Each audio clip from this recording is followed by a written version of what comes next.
Okay, hi guys. So in this video, we're gonna talk about some tier list related stuff. So the long-awaited Apex tier list article by Double is finally out.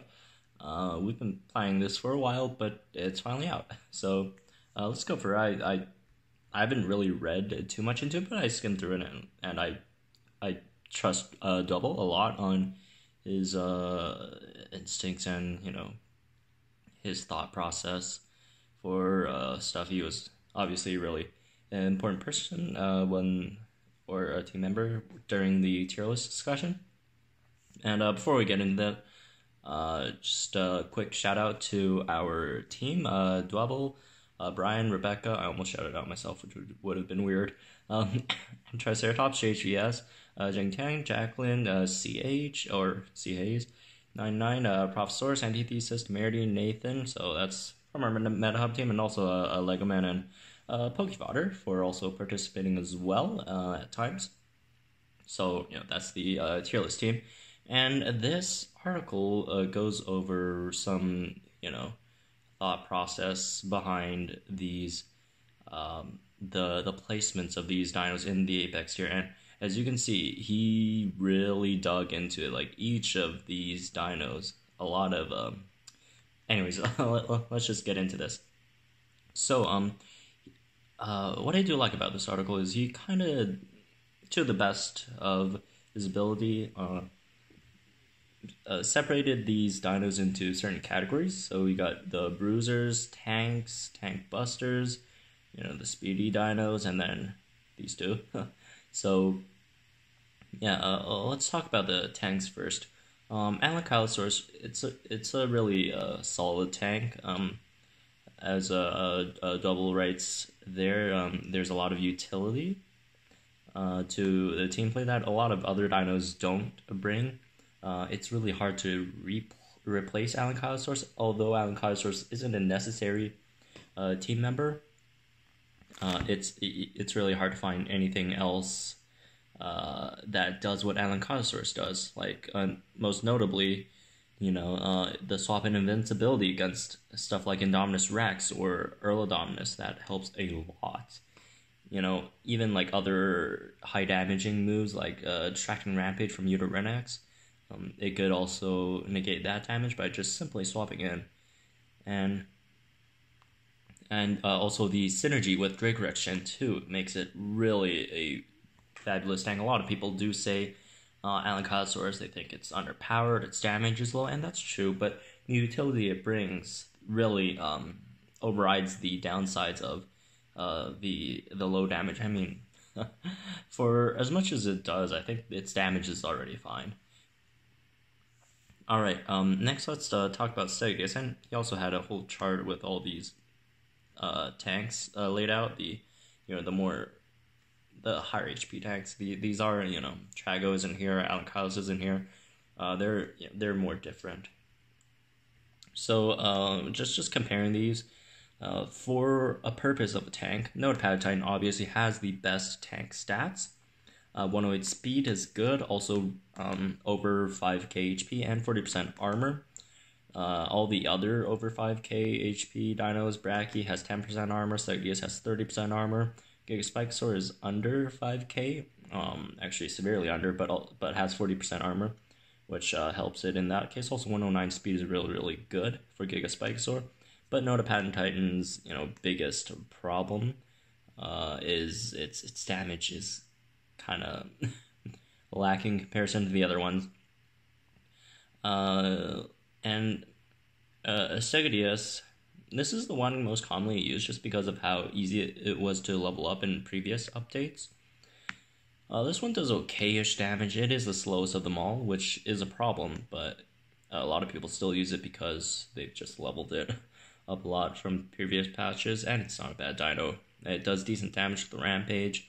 HP is good, armor is okay, the 10% armor, it does help, but if you already have a high level Stegosaurus, there's no point swapping into a lower level Gigaspikesaur, honestly. And he does talk about a Brachiosaurus as well. Brachiosaurus is a very, very strong tank. 111 speed, 30% crit. The damage is really good. HP is the highest of them all. 10% armor, not too much, but the HP really makes up for it. Also has Bellow, which can help maneuver some situations. Especially dealing with speed, since it only, like, as a control move, it only has Spirit Strike, which only lasts for one turn, but Bellow does make up for a lot of the shortcomings there. And then, the conclusion here is Giga Spike and Notepad Titans, do slightly fall behind the other tanks. And yes, I'll accept Notepad Titan carry Rampage, which is why it has really good tank stats, but lower damage. So there's that. The other tanks, the stronger tanks here, which he mentioned is one is Tragedistus. It's just a very, very, very strong dino. Its entire kit works very, very well. 124 speed for a tank. It has relatively low HP in comparison to the other tanks, but 40% armor more than makes up for it, and long invincibility as well. So Tragedistus can tank, and also does a decent amount of damage. The Stun Rampage combo, that's what, 5,000 damage right there, and also, that's not, I didn't even count the .25 counter, so it's really good. And then Spiky Potato, it's still a really good tank, but it does suffer from the bleeders and chompers, which is unfortunate in this case. But another thing about it is it does make Trexor, so you're probably not going to level it up too high, at least over 20. But before that, you could still use Senkencho, obviously. And then we have the Bruisers, which are dinos that do deal a lot of damage, but don't exactly bust tanks, although they could do some damage to tanks like Megalosuchus and Gripelith, Dioradosaur. They all do really, really well against tanks. Monostegotops and Indominus, not so much. Well, it depends on the tank, I guess. Indominus Rex, absolutely, a really, really strong dino. High HP stat, above average damage and crit. The armor piercing moves, has immunity. Makes it really, really good. And also another point where Indominus Rex shines is it's a really, really strong counter meta dino. All these meta dinos like Spontosuchus, Eurynyx, Stylorchirus, Tonontorex, Thordalosaur, Indominus Rex absolutely destroys them. So it's a really, really good counter meta dino, but the one small problem is you need its DNA for Indoraptor and Earldom, which I wouldn't say are as strong as Indominus Rex, especially in those matchups, but is more consistent than Indominus Rex. So there's that. Indoraptor, obviously, one of the strongest dinos in the game, along with Earldom. Indoraptor can win any matchup in the game. That's pretty busted. And then Dioradosaur, Gripelith, Megalosuchus, these three are very similar in their jobs.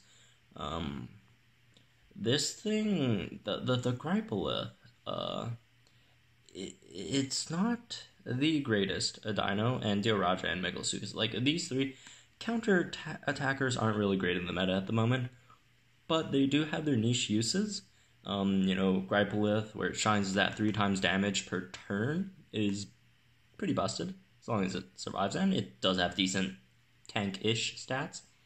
And then Dioradosaur has that swap-in Ferocious, which is where it shines and also where it gets absolutely destroyed, because you have to swap in to rack up some decent damage with Dioradosaur, or else you're just not doing damage with Dioradosaur. But it also makes you very vulnerable to a lot of situations. I see a lot of people swapping Dioradosaur into Stylorchirus, which makes no sense at all unless you could kill Stylorchirus without swapping, because you will die a really horrible death against Stylorchirus if you do swap in and don't take it out. So that's Dioradosaur. And another thing that these three dinos do that is they all have pinning moves, which deals with Dracorex Gen 2, which is very, very nice. But again, these are really niche dinos. but when put in their really good situations, they do a lot of damage. Especially Megalosaurus. Megalosaurus is probably my favorite out of these three to use, just because it's just way more consistent than these two. Megalosaurus 115 speed is really good. Obviously, it doesn't have defense shattering counter. It's armor piercing counter, which kind of sucks, but it's still really good. There's massive amounts of turn 2 damage. It's absolutely crazy turn 2 damage. So there's Megalosaurus, and then Monostegotops. Monostegotops is really strong dino. And Monostegotops and Stegoceratops are both in Apex. Stegoceratops is just a stun locker with really good stats, although it has to get nerfed a bit. It got hit by speed and then other parts. But Stegoceratops, it's still really usable. The combo slow impact stun against dinos without immunity or turn 1 cleanse or whatever just absolutely locks them down. Although you need a bit of luck, but not too much luck with it. And then Monostegotops, really good, absolutely busted stats. And it also has the 20% crit.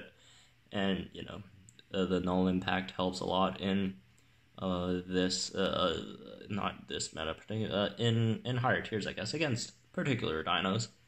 And, if you don't have anything to null, you can still slow and stun. That helps a lot, obviously. And then moving on to the Apex Tank Busters, we have Thorodolosaur and Trastronics. These are they're good. There are better tank busters. I'm just gonna say that outright, but they're very strong, but situational. Especially Trastronics. Trastronics is very situational, but that situation appears a lot. Like, situational doesn't mean it's not going to get used a lot. Trastronics, it's like the situations where it's useful, it will find that situation a lot, especially like versus stuff like Trichosaurus, a lot of tanks, and just general come in with a first strike, finish something off, and go for a massive DSR before it inevitably dies. But if you find a really good situation where the opponent doesn't have any answers to a ferocious DSR, especially if you're up 2, and that's a really devastating blow there. And then Thorodolosaur obviously really it's a really good chomper, although just a bit inconsistent in comparison to the Tyrant ones. It outputs a massive amounts of damage. 109 speed is very good. 40% crit chance is nice. Not nice. It's really good. The only biggest problem with it is it just doesn't survive too much stuff. It's a close Tyrant, but it's not quite Tyrant. It's definitely high Apex. I would say both these are really high in the Apex tiers. And then let's get to the speed. The faster dinos, which there are quite a few in Apex. So let's start with Kung Fu Parrot here. So Kung Fu Parrot and Monomyopsy wrote them together. 129 speed. That's a really good speed tier. Parrotator, obviously, or Kung Fu Parrot, a really good cleanup dino. Double Rampage, it's really strong, although you probably won't be leveling it up over 20 just because you have to create Magna. Although there's an argument to be made that Parrotator at the moment is better than Magna, and it's a really good argument. But the chances of this getting better in future patches, in comparison to this getting better in future patches, it's still a safer investment to invest in Magna. But it's, where it is, it's still a really strong dino. Monomymus is it's a really strong dino. It have been nerfed, and a double mention here, very importantly, if it hadn't been nerfed for the HP, it would have been Tyrant. So it got nerfed, so we have to put it at Apex here. 1.4k base damage, if I remember correctly, 129 speed, immune, hits like a truck. Also has Distract, which keeps it alive, Evasive, which keeps it alive, so many options, and then Nullifying Impact, which does well against a lot of stuff. Like, it still kills Indoraptor. It has exactly the amount of damage needed at even levels to take out Indoraptor, which is very unfortunate for Indoraptor. So it has a 50% chance of taking out Indoraptor, which is really, really good. So that's those two, and then moving on to the 128 speed dino, which is Dwebel's favorite dino, actually, in the game. Magna. As he said, it's a victim of the 1.5 meta. Magna didn't have any changes at all. Like, almost all the unique dinos got a buff. Tora got a buff, Dio got a buff. Like, those really bad unique dinos got a buff. And then the better unique dinos, Erlodon, Erlodon before wasn't that great, Trico, Utarenex, Dalacaris, they're Indoraptor, they're all absolutely busted now. But Magna is still just here. 128 speed, hurts it a lot. The instant charge dinos, which a lot of people have in their teams, got so many Sino events. And then, just in general, it just, the low HP hurts it. But if you do get a chance to come and clean up, it could just roll through someone's team if you find that chance. And also, it absolutely destroys Trichosaurus, which is a really good role to fill. And then next, let's talk about your Dinosaur Raptor, for some reason, got 127 speed. I don't know why. It was already really, really good before, and now they gave it 127 speed. Like, it's super, super good. Critical impact, not that great on Yuta 40% chance to get a 2.25 times damage on the opponent.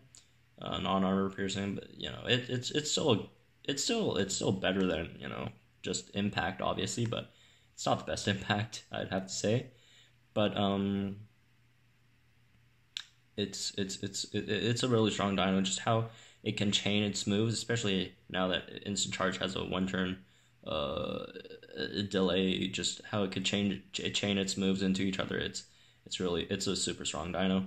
And then Diloranosaurus, very, very strong. They did buff it. Obviously it's not back to where it was 2 patches ago, but still, it handles a lot of stuff really well. It has more HP than Dilorcars. Obviously has lower overall damage output, but it does have better turn 1 damage and has more HP. But slower speed, 126. But 126 is okay. It also has Speedy Strike, so that's not too much of a problem. And now let's talk about the last 2 Apex dinos that don't really fit into any categories. First of all, Suctator. Suctator got a huge buff last patch. Like, the HP buff is ridiculous. I still think it's like a mistake or something. I see them nerfing the HP on Suctator in the next patch. The HP buff is a bit too much, but also the nerf to Speedy Strike makes bleed really, really good. Instant distract, like lethal wound, instant distract, that's 2 turns off. Like, that's 66% of your, at least 66% of your opponent's HP gone. That's very, very strong. Obviously, a null impact is a good move to have as well. It just does a lot of things, and unlike Spinosuchus, it can stick around for a while, but also unlike Spinosuchus, it is slower, a lot slower, but has more survivability there. Okay, guys, sorry for that cut there. Our dog, well, it's not our dog, it's our neighbors that we're looking after. Frank here couldn't stop barking in the middle of the night, so I had to deal with that. So now let's get to Trick Correction 2. So this is the last one we have on the list. It doesn't really fit any categories, but it was the most debated dino on this list. Like, everything else just kind of like fell in place. Like, we do the math, the matchups, and then, obviously this dino's Apex, this dino's Alpha, whatever. But Trick Correction 2 was highly debated, and that was a bit of a problem. So, come on, Frankie. So, obviously, the Swap and Shattering Rampage, one of the best moves in the game. It's unavoidable, unpredictable, 2 times damage, defense shattering damage onto your dino, which would absolutely just destroy your game plan. There's a lot of situations where you can use it. If you're up 2 and then their final dino, just swap in Drake Correction 2, take the win. They don't have a chance to swap out or whatever. Other situations, just to finish off a really difficult dino, or if you could also open or lead with it. Well, not literally lead with it, just throw out a lead dino, and if you have a lead disadvantage, you can swap in Drake Correction 2, take out that dino, and then you won't have the lead disadvantage. You would win the lead game, which is really important actually. And then there's so much situations where this dino could be used in. It's like a jack of all trades, although it does one thing, but there's so many situations that you could just make your game better with Drake Correction 2. It just does so much. And then also, the combos with Drake Correction 2, like a Kairos plus Drake Correction 2 is, I don't think any dino in the games could survive that. It's just massive amounts of damage. And then, just other stuff like what do you call it? Uterenex, swap into this, Spinosuchus, swap into this, swapping into Alankylosaurus. This dino is just absolutely busted. Like at the beginning of, or at the time that we were making this article, which was more than a month ago, or not the article, the tier list, Tyrant was slightly outvoted by Apex by like 1 vote, so it was almost Tyrant, but at the time, Apex just kind of unfortunately won the vote. But as the time went by and we played more in this meta, since Drake Correction 2 is a really hard to determine dino, Drake Correction 2 is leaning more towards Tyrant now. So Drake Correction 2 is more of a Tyrant dino than an Apex dino anymore at the moment. But yeah, it's a super strong dino, obviously. If you guys one more thing, as always, when I talk about Drake Correction 2, as strong as it is, super high chance of it getting nerfed next patch, so very high possibility of this being a coin trap, so just don't go dumping all your coins onto Drake Correction 2 if you don't have the resources. As strong as it is, very likely to get nerfed, so be careful with that. Just that one little warning there. So yeah, this is the article by Double explaining a lot of the thought processes and stuff behind the Apex tier, and I'll leave the article in the description down below so you guys can read over it. It's a really good read. Hopefully you guys do go over it, and my dog just ran again. So I'm just going to end it here. Hopefully you guys enjoyed this video, and just leave any thoughts in the comments down below. Of course, you guys could argue some dinos being, other dinos being in Apex, or some being in Tyrant, or some not being in Apex, but it's probably not going to influence anything. So it's set. We're almost at we're almost into the next update, so it doesn't matter too much. We're not going to make any changes to the list anymore. So that is that. Hope that you guys enjoyed that. Subscribe if you're new, and we'll see you guys in the next video, and I have to go find the dog now.